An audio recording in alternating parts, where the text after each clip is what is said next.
بسم الله الرحمن الرحيم. الحمد لله رب العالمين والعاقبة للمتقين والصلاة والسلام على سيد الأنبياء والمرسلين وعلى آله وصحبه أجمعين. أما بعد، أعوذ بالله من الشيطان الرجيم. بسم الله الرحمن الرحيم. والذين جاهدوا فينا لنهدينهم سبلنا وإن الله لمع المحسنين. وقال النبي صلى الله تبارك وتعالى عليه وسلم: لغدوة أو روحة في سبيل الله خير من الدنيا وما فيها. وقال النبي صلى الله تبارك وتعالى عليه وسلم: إذا استنفرتم فانفروا أو كما قال عليه الصلاة والسلام. میرے محترم پیارے بھائیوں، اللہ کا بہت بڑا احسان و کرم ہے کہ اللہ تبارک و تعالیٰ نے ہمیں دین کی نسبت پر اور دین کی محنت کے لیے اللہ پاک نے جمع فرمایا. جس طریقے پر ہماری زندگیوں میں دین کا لانا ضروری ہے، دین کی ذمہ داری جس طرح ہم پر ہے، اس طرح دین کی محنت کی ذمہ داری بھی ہم پر ہے. اللہ کے نبی صلی اللہ تبارک و تعالیٰ علیہ وسلم کے ختم نبوت کے طفیل میں، چونکہ آپ خاتم النبیین ہیں، آپ آخری نبی ہیں، آپ کے بعد کوئی نبی نہیں اور اس امت کے بعد کوئی آخری امت نہیں. ما کان محمد ابا احد من رجالکم ولکن رسول اللہ وخاتم النبیین. آپ صلی اللہ تبارک و تعالیٰ علیہ وسلم اللہ تعالیٰ کے آخری پیغمبر ہیں. تو آخری نبی ہونے کے ناطے ذمہ داری اللہ پاک نے ہم پر ڈالی ہے. ہم اللہ تبارک و تعالیٰ کے بندے ہیں، ہم نے کلمہ پڑھا لا الہ الا اللہ محمد رسول اللہ. تو اللہ تبارک و تعالیٰ کے بندہ ہونے کے ناطے ہمیں دنیا میں اللہ کی بندگی کرنی ہے. بندگی، زندگی برائے بندگی. یہ جو زندگی جو ہے وہ بندگی کے واسطے ہے کہ ہم دنیا میں رہ کر اللہ تبارک و تعالیٰ کی بندگی کریں، اللہ تعالیٰ کا بندہ بنے. اللہ تبارک و تعالیٰ کو بندگی بہت پسند ہے، اس لیے اللہ کے نبی صلی اللہ تبارک و تعالیٰ علیہ وسلم کے جہاں بڑے بڑے سفر ہے قرآن میں، وہاں اللہ نے اپنے نبی کو رسول نے اپنے نبی کو بندہ کہا.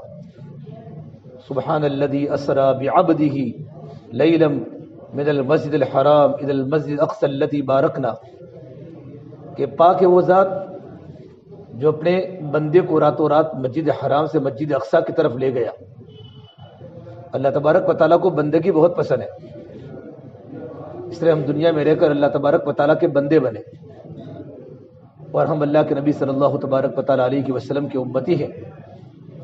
تو امتی ہونے کے ناطے ہماری دو ذمہ داری ہے. ایک ذمہ داری ہے خود دین پر چلنا، کہ ہم دین پر چلیں، اور دوسری ذمہ داری ہماری ہے کہ اوروں کو اللہ کے دین کی دعوت دینا.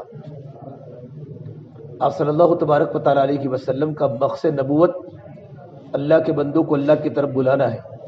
یا ایھا النبی انا ارسلناک شاہدا ومبشرا ونذیرا وداعیا الی اللہ، کہ نبی جی ہم نے آپ کو جو دنیا میں بھیجا ہے گواہی دینے والا، بشارت سنانے والا جنت کی اور جہنم سے ڈرانے والا، اور اللہ کے بندوں کو اللہ تبارک و تعالیٰ کی طرف بلانے والا.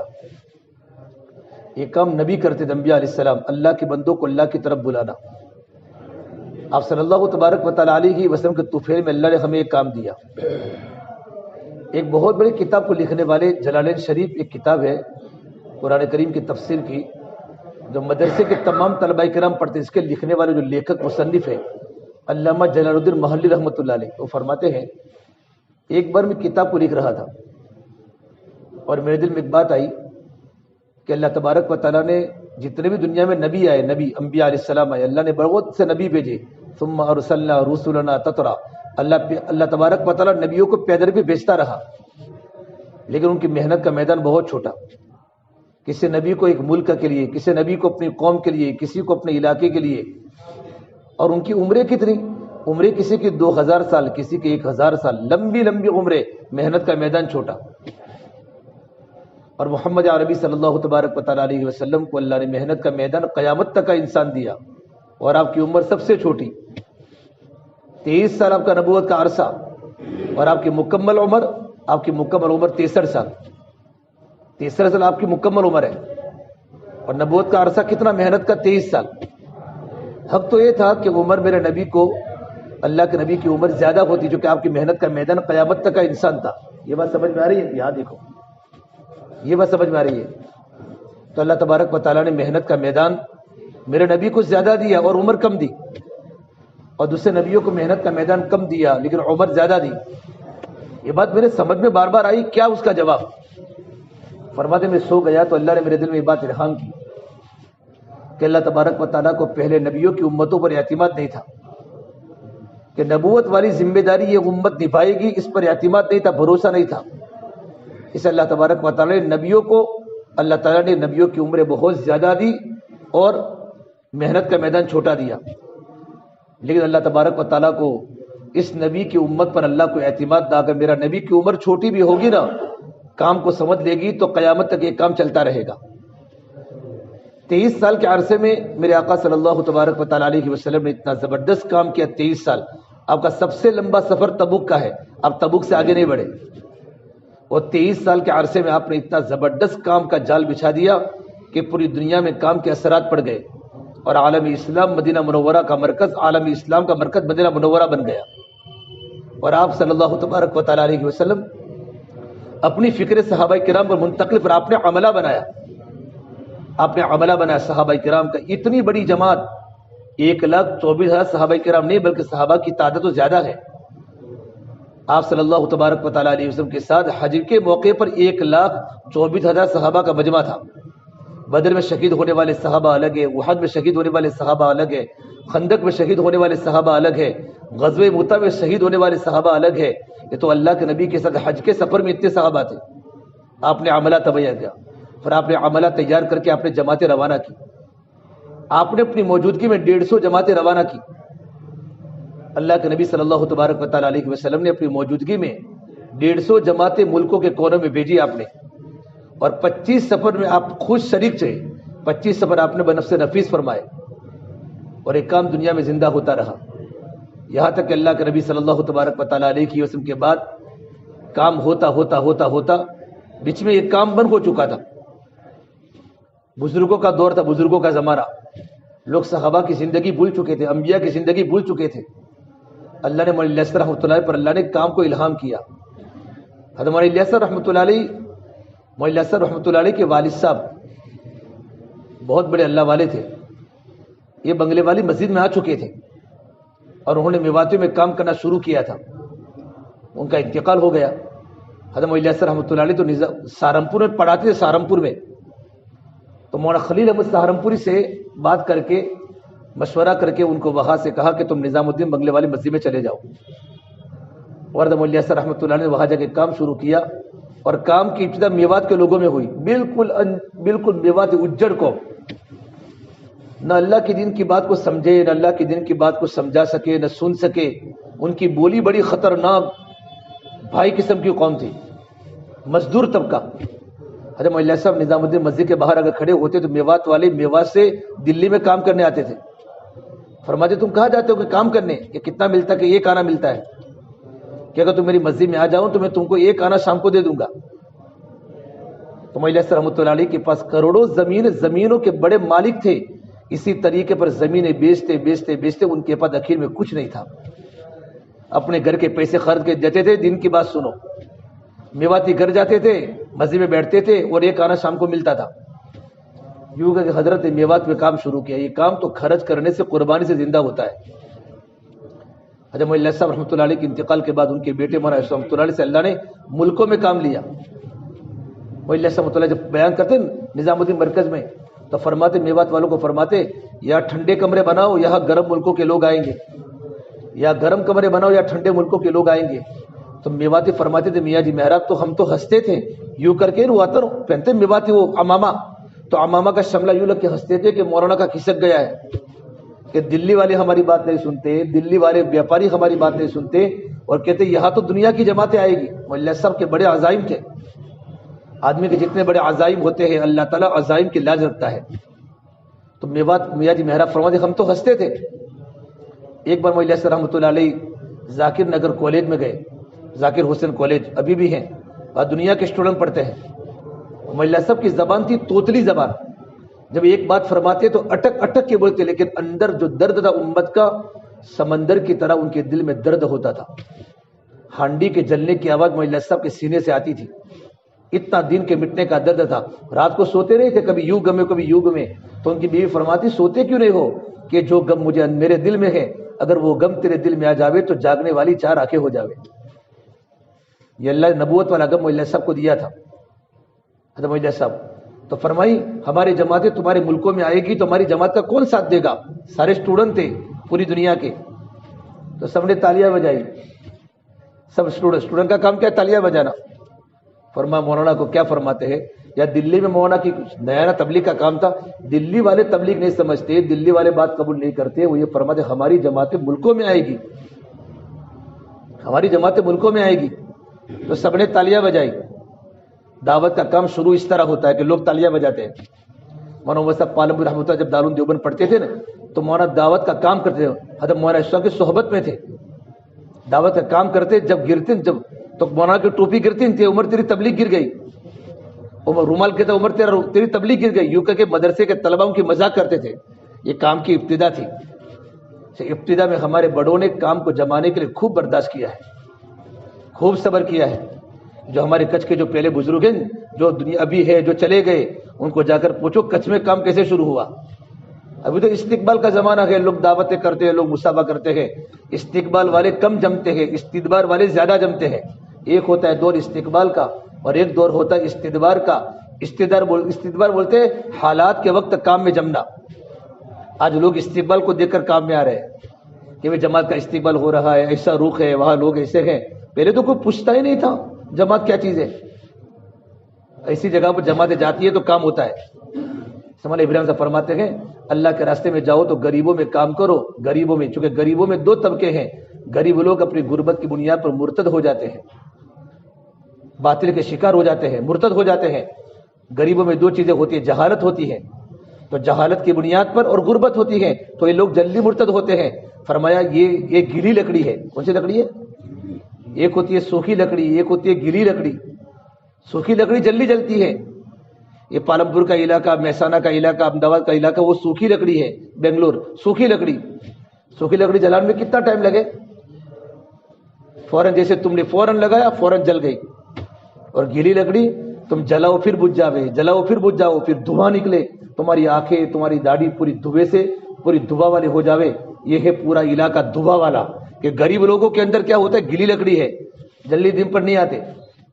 قادیانی وہاں محنت کر رہے پیسہ دے کر, پنجاب سے پیسے ان کے آ رہے ہیں. عیسائی لوگ اپنی لڑکیاں پیش کر رہے ہیں, تم کو لڑکیاں چاہیے, پیسے چاہیے. کتنے لوگ مسلمان کمزور ایمان کی بنیاد پر مرتد ہو گئے اسلام سے. حضرت اللہ صاحب نے پہلے تبلیغی اصول بنایا, اپنا جان اپنا مال. کرائے کے ٹٹو زیادہ نہیں چلتے, کرائے کے ٹٹو. پہلی تبلیغ کی بنیاد اپنا جان اپنا مال, کہ جو اپنا جان اپنا مال لگائے گا نا, جان لگے گا مال لگے گا تو اس کو کام کی عظمت اور کام کی قیمت سمجھ میں آئے گی. یہ کام کتنا اونچا ہے. جب تک اپنی جان اپنا مال نہیں لگتا کام کی عظمت دلوں میں نہیں آتی. تو جب اللہ صاحب نے بات فرمائی کہ دیکھو ہماری جماعت آئے گی, تو ایک جبوتی کا اسٹوڈنٹ کھڑا ہوا. جبوتی بالکل یمن کے قریب سمندر پورا ہے, صومالیہ جبوتی. یمن کا سمندر پورا ہوتا ہے, جبوتی آتا ہے. یہ آپ کو یاد ہوگا جب یمن کا اجتماع ہوا تھا پوری کشتی ڈوب گئی تھی, پورا جہاز یمن کا ڈوب گیا تھا جبوتی کے اجتماع میں. پورا 700 عرب ایک ساتھ شہید ہوئے تھے یمن کے سمندر میں. اور اس وقت ہمارے ترجمہ فرماتے جب پورا مجمع جب ڈوبا تھا نا, تو ساتھی جس حالت میں, تو اس حالت میں جب ان کو نکالا تو کسی کے ہاتھ میں تسبیح تھی, کسی کے ہاتھ یوں تھے. ایک بچ گیا تھا جو جبوتی کا ذمہ دار ہے. یہ فرماتے میں نے کون سا گناہ کیا تھا کہ میں اللہ کے راستے میں شہید نہیں ہوا. وہ اجتماع تھا جبوتی کا اور پورا جہاز ڈوب گیا تھا. شہادت کی موت اللہ نے سب کو دی تھی 72 میں. یہ اللہ کا کام ہے, قربانی کے بغیر زندہ نہیں ہوتا. تو جبوتی والے نے کہا مولانا میں آپ کی جماعت کا ساتھ دوں گا. پھر اسے زور سے تالیاں بجائی, مذاق کیا مولانا نے. 1962 میں چھاپی میں اجتماع ہوا, چھاپی میں, اور 65 میں کاوی میں ہوا, بھروچ میں. مولانا یوسف رحمۃ اللہ علیہ تشریف لائے تھے, اور وہاں سے بیرون کی جماعتیں بنی. بیرون کی جماعتیں 12 جماعتیں بیرون کے روانہ ہوئے. مولانا ابراہیم صاحب, مولانا عیسیٰ صاحب مڈاری, مولانا عمر پالمپوری, مولانا سلمان خان صاحب مکی. ان کی جماعتیں سال سال کی بیرون کی بنی, بیرون ملکوں میں. اس میں بیرون کے اندر کام کو سمجھتا ہی نہیں تھا. تو کام کرتے کرتے جماعت جب پہنچی جبوتی پہنچی, جبوتی. تو یہ وہ تھا جو لڑکا جو اسٹوڈنٹ جس نے کہا تھا ہمارے ملک میں جماعت آئے گی تو ہم تمہاری جماعت کا ساتھ دیں گے. اس نے یہ کہا تھا. وہ گاڑی میں اس وقت وہ بہت بڑا وہاں کا افسر بن چکا تھا پڑھتے پڑھتے. اس نے اپنے گاڑی کا شیشہ کھولا کہ ایسے لوگ تو میں نے دلی میں دیکھے ہیں، ٹھیلا والے، بیگ والے. فوراً پوچھا تم کہاں سے ہو؟ کہ انڈیا سے. تم تبلیغی جماعت والے ہو؟ کہ ہاں. اس نے وہ ایک چیخ ماری اور یہ فرمایا اس مجنون کا خواب سچا نکلا، اس مجنون کا خواب سچا نکلا. مولا صاحب کی بات سچی نکلی. پھر کہا تمہاری جماعت کی نصرت میں کروں گا. اور سب سے پہلے جبوتی میں گشت کرنے والا وہ اسٹوڈنٹ تھا، آج جبوتی کا وہ ذمہ دار ہے. اللہ کام اسے پھیلاتا ہے. یہ کام ہوتے ہوتے بھائی آج ہمارے تک پہنچا ہے. ہم کام کی قدر کریں گے تو اللہ تعالیٰ ہمیں کیا کرے گا. مولانا الیسا کا ملفوظ ہے، جو اللہ کے راستے میں نکل کر اللہ کا شکر ادا کرے گا کہ اللہ تیرا کرم ہے، تو نے مجھے تیرے راستے میں نکالا ہے، پروردگار عالم اس کی نسلوں کو قبول کرے گا. شکایت نہ کرے مجھے نہیں جانا تھا، مجھے پھنسا دیا، بلکہ مجھے جانا تھا، اللہ تیرا کرم تو نے مجھے لگا دیا، اور میں تو بڑی بڑی بیماریوں سے، بڑی بڑی مصیبت سے میں بچ گیا. پروردگار عالم اللہ پاک اس کی نسلوں کو قبول کریں گے. اس لیے آپ اللہ کے راستے میں جا رہے ہیں. بڑے فضائل اللہ کے راستے میں نکلنے کے. اللہ کے راستے کا ایک دن دنیا کے 1000 دنوں سے بہتر ہے. اور اللہ کے راستے میں صبح نکل جانا اور اللہ کے راستے میں شام نکل جانا دنیا مافیہ سے بہتر ہے. بڑے فضائل ہیں جب بندہ اللہ کے راستے میں نکلتا ہے. حدیث پاک ہے من خرج فی سبیل اللہ فهو ضامن علی اللہ، کہ جو اللہ کے راستے میں نکلتا ہے اللہ پاک اس کے گھر والوں کے ذمہ دار بن جاتے ہیں، اس کے کاروبار کے ذمہ دار بن جاتے ہیں. ایک بار اللہ کے نبی صلی اللہ تبارک و تعالیٰ علیہ کی وسلم عائشہ سے پوچھا، عائشہ بتاؤ پورے مدینے میں گھر کس کا اچھا ہے؟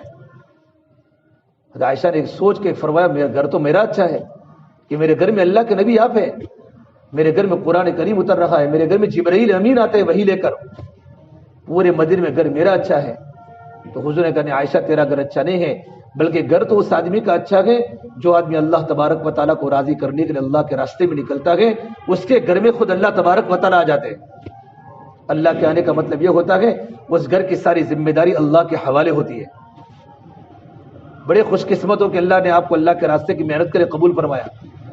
اس پر اللہ کا شکر ادا کرے. اللہ شکر کرو گے نا تو اللہ تعالیٰ نسلوں کو قبول کرے گا، اللہ نعمت میں ترقی دے گا. ایک بار ایک صحابی اللہ کے نبی یا رسول اللہ میرے پاس اتنے سارے روپے ہیں، میں ان روپیوں کو اللہ کے راستے میں خرچ کروں تو کیا مجھ کو اللہ کے راستے میں جانے کا ثواب ملے گا؟ ہم روپیوں کی بنیاد پر نہیں جاتے. یہ سوال کر رہے ہیں کہ کتنے ہیں؟ ما عندک، کہ عندی 6,000 یا رسول اللہ، میرے پاس 6000 سونے کے سکے ہیں. اگر میں 6000 سونے کے سکے دینار کو اللہ کے راستے میں خرچ کروں تو کیا مجھ کو اللہ کے راستے میں جانے کا ثواب ملے گا؟ تو آپ نے فرمایا اگر تمہارے پاس 6000 دینار سے بھی زیادہ اگر تمہارے پاس دینار ہو اور تم سارا کا سارا راہ خدا میں خرچ کر دو تو وہ اللہ کا بندہ جو اللہ کے راستے میں نکلا ہوا ہے اور اللہ کے راستے میں نکل کر خالی آرام کرتا ہے، سوتا ہے، اس کو سونے پر جو اللہ کی طرف سے اجر ملے گا تیرے 6000 دینار سے بھی زیادہ خرچ کرنے پر نہیں ملے گا، اتنا ثواب ملے گا. ایک صحابی عبدالرحمن بن عوف بڑے مالدار سے، مدینے کے ٹاپ صحابی ہیں مالداروں میں، اور ٹاپ 10 صحابہ کرام میں ہیں جن کو اللہ کے نبی صلی اللہ تبارک و تعالیٰ علیہ وسلم نے 10 صحابہ کو جنت کی بشارت سنائی تھی. انہوں نے ایک ہی بیٹھک میں 30 غلاموں کو آزاد کر دیا، 30 غلاموں کو. تو ایک صحابی بہت تعجب سے دیکھ رہے تھے کہ تم نے ایک ہی بیٹھک میں 30 غلاموں کو آزاد کر دیا، اور ایک غلام کے آزاد کرنے پر تو جنت واجب ہے، کتنے بڑے فضائل. تو کہا میں تمہیں اس سے زیادہ تعجب کی بات بتاؤں جو اللہ تبارک و تعالیٰ اس پر اجر دے گا، ثواب دے گا. ایک اللہ کا بندہ اللہ کے راستے میں نکلا ہوا ہے، اپنے سامان کو لے کر یہاں سے گھر سے نکلتا ہے. اگر کوئی چیز سامان کی زمین پر گر جاتی ہے اور گری ہوئی چیز کو اٹھانے جو اس کو تکلیف ہوتی ہے، تکلیف جو ٹیڑھا ہوتا ہے، وہ ٹیڑھا ہونے پر جو اللہ کی طرف سے اجر ملے گا، اجر اور ثواب ملے گا، وہ تمہارے یہ 30 غلام کے آزاد کرنے سے بھی زیادہ ملے گا. کتنے بڑے اللہ کے راستے میں نکلنے کے فضائل ہیں. ایک مرتبہ اللہ کے نبی صلی اللہ تبارک و تعالیٰ علیہ وسلم کے ساتھ صحابہ کی جماعت اللہ کے راستے میں جا رہی تھی. ایک پہاڑ پر سفر تھا، پہاڑ پر. تو ایک صحابی نے پانی کا چشمہ دیکھا، ماء عذبہ، کہ بالکل میٹھا پانی ہے. تو ارادہ کیا یہاں رہ جاؤ، اپنا گھر یہاں بسا لو. ٹھنڈی ٹھنڈی ہوا ہے، پہاڑی ہے اور اچھی جگہ، ٹھنڈا پانی بھی ہے، آب و ہوا بڑی معتدل ہے، اپنا مکان یہاں بنا لوں. لیکن حضور سے پوچھوں گا. تو آپ نے فرمایا نہیں، اللہ کے راستے میں چلو. کیا تم یہ نہیں چاہتے کہ تم جنت کے باغوں میں گزرو اور اللہ پاک تمہارے گناہوں کو معاف کرے؟ پھر فرمایا جو بندہ اللہ کے راستے میں اتنا نکلتا ہے جتنا اونٹنی کے دوہنے کے درمیان، جو آپ اونٹنی دوہتا ہے تو آدمی اونٹنی دوہتا ہے، پھر دوسری مرتبہ اس کے تھن کو پکڑتا ہے جتنا وقفہ ہوتا ہے اتنا وقفہ بھی اگر اللہ کے راستے میں ٹھہرے گا تو میرے نبی اس پر جنت واجب ہے، اللہ اس پر جنت کو واجب کر لیتا ہے۔ تو میرا اللہ 40 دن میں اللہ کیا دے گا؟ آدمی جب اللہ کے راستے میں نکلتا ہے اور اللہ کے راستے کا اجر سب سامنے ہوتا ہے نا تو آدمی کو نکلنے کا شوق ہوتا ہے۔ ٹھنڈی کے موسم میں صحابہ چلے خندق کے موقع پر، اور گرمی کے موسم میں صحابہ چلے تبوک کے موقع پر۔ ہر موسم میں صحابہ اللہ کے راستے میں نکلے، ہر حال میں نکلے ہیں۔ اس سے آپ لوگ اللہ کے راستے میں جا رہے میرے بھائیو، اس سے اللہ کا شکر ادا کریں۔ اب اللہ کے راستے میں جاتے ہیں تو اللہ کے راستے کے اصول بڑے ہیں، جتنا بڑا راستہ اتنے بڑے اصول، جتنا بڑا راستہ اتنے بڑے اصول ہوتے ہیں۔ اس سے ہم سب سے بڑے نیتوں کو صحیح کریں، اللہ کے راستے میں کیوں جا رہے ہیں؟ اس لیے کہ عمل کا دار و مدار نیتوں پر ہے۔ ہم نیت کیا کریں گے اللہ کے راستے میں نکلنے کی؟ اللہ تعالی ہم سے راضی ہو جاوے، اور ہم دین پر چلنا سیکھنے کے لیے جا رہے ہیں۔ کیوں جا رہے ہیں؟ دین پر چلنا۔ آپ کو پوچھے گا بنگلور میں کوئی لے کے بیٹھے گا، کوئی علماء بیٹھیں گے، بڑے بڑے مفتیان وہاں، کہ بھائی تم اللہ کے راستے میں کیوں نکلے ہو؟ کہ اللہ تعالی ہم سے راضی ہو جاوے اور ہم دین پر چلنا سیکھنے کے لیے اللہ کے راستے میں جا رہے ہیں۔ میری زندگی میں اللہ کا دین حقیقت کے ساتھ آ جاوے، میں اللہ کا دین سیکھوں۔ میں دین سکھانے نہیں جا رہا، دین سیکھنے جا رہا ہوں، اور اللہ کے نبی کا امتی ہوں، تو امتی ہونے کے ناطے میری ذمہ داری ہے اللہ کے بندوں تک اللہ کا دین پہنچانا۔ یہ نیتوں کو اللہ کے راستے میں نکلے۔ گھر سے نکلتے وقت 2 رکعت گھر پر نماز پڑھے، سفر کی 2 رکعت پڑھے، مسجد میں 2 رکعت پڑھے، اور سفر کی دعائیں پڑھے۔ ماں باپ سے ملاقات کر کے نکلے، بھائی بہنوں سے ملاقات کر کے نکلے، اور اپنی ضرورت کا سامان لے لیں۔ ٹھنڈی ہو تو ٹھنڈی کا بستر لے لے، گرمی ہو تو گرمی کا بستر لے لے۔ آج تو معلوم ہو جاتا ہے وہاں گرمی ہے کہ وہاں سردی ہے۔ اللہ نے سارے کے سارے وسائل کو آسان کر دیا ہے، آدمی کو یہاں سے معلوم ہو جاتا ہے وہاں گرمی ہے کہ وہاں سردی ہے۔ اور ضرورت کا سامان 3-4 جوڑی کپڑے، اتنا زیادہ سامان نہ لے کہ دوسروں کے لیے بوجھ بن جائے، خود بھی نہ اٹھا سکے۔ اپنا سامان اتنا لے جتنا سامان میں اٹھا سکتا ہوں، دوسروں کے اوپر بھروسہ کر کے سامان کو زیادہ نہ لے۔ صابن وغیرہ لے لے اپنی ضرورت کے سامان۔ اگر انسان ڈائبٹیز کا شکار ہے تو ڈائبٹیز کی گولی ہے تو وہ لے لے، بی پی پریشر ہے تو پریشر کی گولی لے لے، اپنی روزمرہ کی گولیاں لے لے جو روزانہ پیتا ہے وہ۔ باقی زیادہ گولیاں لینے کی ضرورت نہیں، لے کر بھی آتا ہے تو بھی بیمار ہوتا ہے۔ یہ اللہ کا نظام ہے کہ اللہ تبارک و تعالیٰ نظام ہے، اس سے پہلے سے کوئی چیز تیار کر کے نہ لے جائے کہ یہ لے جاؤں گا مجھے وہاں فائدہ ہوگا۔ وہاں کا آب و ہوا الگ ہوتی ہے، وہاں کے آب و ہوا کے اعتبار سے وہاں کا ڈاکٹر دوا دیتا ہے۔ اسی لیے ہماری جو روزانہ کی جو گولیاں وہی گولیاں لے جاوے، اور اس کے علاوہ اپنا جو بھی ضرورت کا سامان وہ لے جاوے یہاں سے، تاکہ وہاں جگہ سامنے سوال نہ کرنا پڑے۔ سوال کرنا بہت بڑی ذلت ہے۔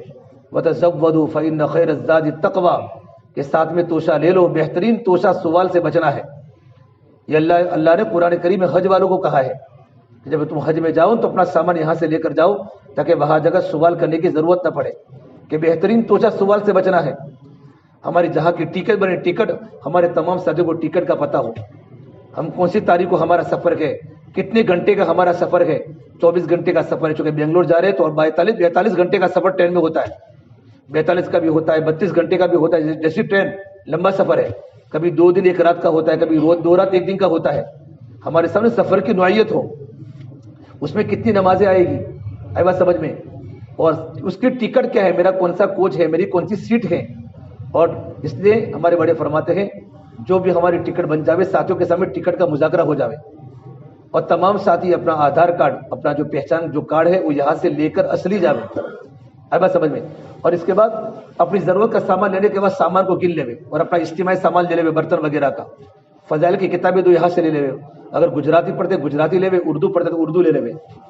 اور یہاں جانے کے بعد ہمارے ٹرین کا جتنا وقت ہو، اس وقت کے پہلے ہم 1 گھنٹہ 2 گھنٹہ پہلے اسٹیشن پر پہنچ جاوے ہمارے ساتھی۔ وہاں پہنچنے کے بعد دوسری ہمارے ذمہ دار طے ہونے کے بعد دوسری خدمت کے طے کر لے، وہ جو خدمت کے جو ساتھی دو خدمت کے ساتھی، وہ خدمت کے ساتھی ایسے طے کرے جو ٹرین کے آداب سے واقف ہو، سفر کر چکے ہو، تاکہ ٹی ٹی سے بات کرنا ہو، کون سے پلیٹ فارم پر گاڑی آئے گی، کون سا توشہ لینا ہے۔ یعنی چالاک اور ہوشیار ساتھی، ڈایا نہیں۔ بہت سے لوگ جماعت پہ ڈائے ہوتے ہیں، ڈایا تو اچھا ہے، ڈوٹ ڈائے بھی ہوتے ہیں، ڈوٹ ڈایا بہت خطرناک ہوتا ہے، ہے بس سمجھ میں۔ اللہ کے راستے کے نکلنے کے زمانے میں امیر صاحب 2 خدمت کے ساتھی طے کر لے، وہ 2 خدمت کے ساتھی جیسے ہماری جماعت پلیٹ فارم پر پہنچے بھائی، تو پلیٹ فارم پر پہنچنے کے بعد ہمارے تمام ساتھی اپنے سامان کو ایک طرف رکھنے کے بعد تمام ساتھی سامان کے چاروں طرف کھڑے ہو جاوے یا بیٹھ جاوے، اور 2 خدمت کا ساتھی تحقیق کر لے کون سے پلیٹ فارم پر ٹرین آئے گی، کتنے بجے آئے گی، پورا ہمارے سامنے ہی ہوتا ہے۔ لیکن تحقیق، چونکہ پلیٹ فارم یہاں تو بھائی ایک ہی ہوتا ہے، لیکن بعض جگہ پر بڑے بڑے پلیٹ 10 ہوتے ہیں، 9 ہوتے ہیں، تو ہماری گاڑی کون سے پلیٹ فارم پر آئے گی اور کہاں کھڑی رہے گی، ہمارا کون سا کوچ ہے, ہماری کون سی سیٹ ہے, ہر ایک کے سامنے اس کا مذاکرہ ہو جائے. اگر ہماری جماعت وہاں ہے اسٹیشن پر اور ابھی 1 گھنٹہ باقی, تو ہم وہاں باتیں نہ کریں بلکہ وہاں تعلیم کا حلقہ شروع کریں. تعلیم کی کتاب میں قتل و قتال کے واقعات کو نہ پڑھیں, بلکہ نماز کے فضائل ہے, قرآن کے فضائل ہے, اللہ کے ذکر کے فضائل ہے, حقوق ہے, ماں باپ کے حقوق, رشتہ داروں کے حقوق, پڑوسی کے حقوق, ایسی باتوں کو پڑھے جو باتیں تمام سنتے ہیں. غیر مسلم بھی کتاب کو سنتے ہیں, اور ہو سکے ٹائم میں تعلیمی گشت بھی کر لے کہ بھائی وہاں مسلمان بہت سارے پیسنجر ہوتے ہیں, تو اگر وہاں کوئی ملے ان سے بات کرے, ان کے سامنے دین پر چلنے کے نفع بتاوے. پرانا ہے تو تشکیل کرے, نیا ہے تو ان کو دین پر چلنے کے نفع بتاوے. جیسا موقع ویسی بات. جیسے ہماری ٹرین کا وقت ہو جائے, تمام ساتھی چوکن نہ ہوئے, اپنے سامان کو برابر گن لے, اور ہر ایک ساتھی اپنے پیسے کی حفاظت خود کرے. ابھی پیسوں کو جمع نہ کرے, صرف ضرورت کے پیسے جمع کرے. ہر ایک ساتھی کے پاس اپنے پیسے اپنے جیب میں رہے.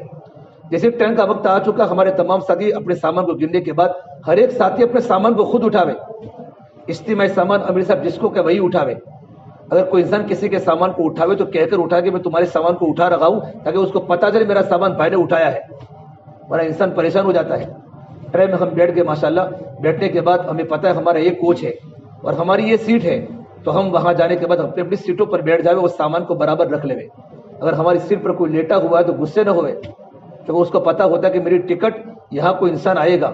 لیکن جب خالی ہوتا ہے لوگ آرام کرتے ہیں, ریسٹ کرتے تھوڑی دیر کے لیے, ہم جاوے محبت کے ساتھ اس کو اٹھائے, بھائی دیکھو ہم آ چکے ہیں اور یہ ہماری سیٹ ہے. اور دن میں کوئی سیٹ نہیں ہوتی, ہر ایک لوگ اوپر والے بھی بیٹھتے ہیں, بیچ والے بھی بیٹھتے ہیں.